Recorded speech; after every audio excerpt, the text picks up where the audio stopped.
Yeah. Okay. So, everyone, let's go for next contestant here from Este Estrada Santa Maria. Please welcome Christopher. Give applause to Christopher. Okay. Yes, ready to hear. And what's the title for your story? Title?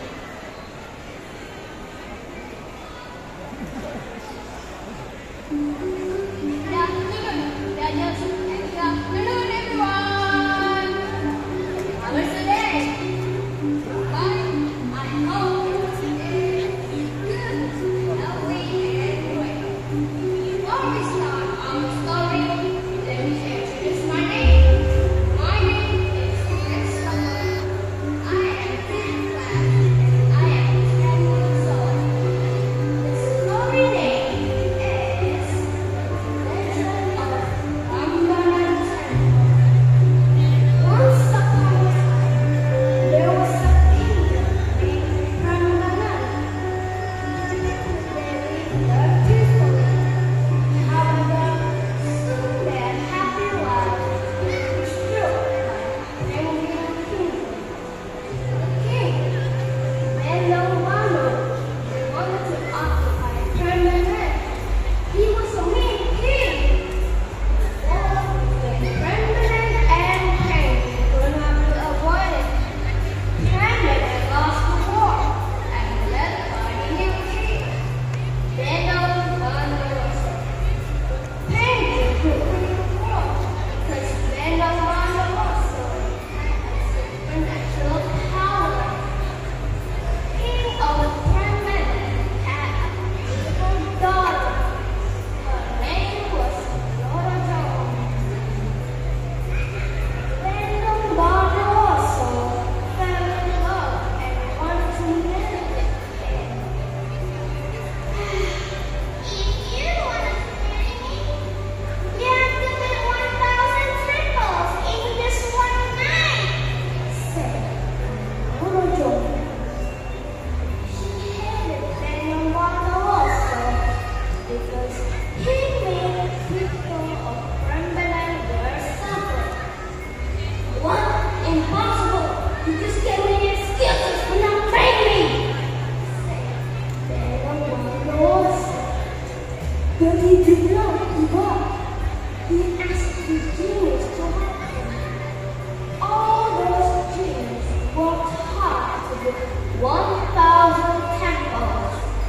Meanwhile, Lorajonda heard from Lady Elaine that the building of 1,000 temples was almost finished. She was so scared. She did not want to live with Benawanarosa. And then she had a great idea. She asked all the ladies in Elaine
The moral value is don't try to act right because failure always is coming. Don't try to be a sly or a tricky person because you will get your punishment. Alright, I think that's all of my story. Attention, I can Wow, that's awesome. Once again, give applause to Christopher! Woo! Okay. Finish? So, back to your seat.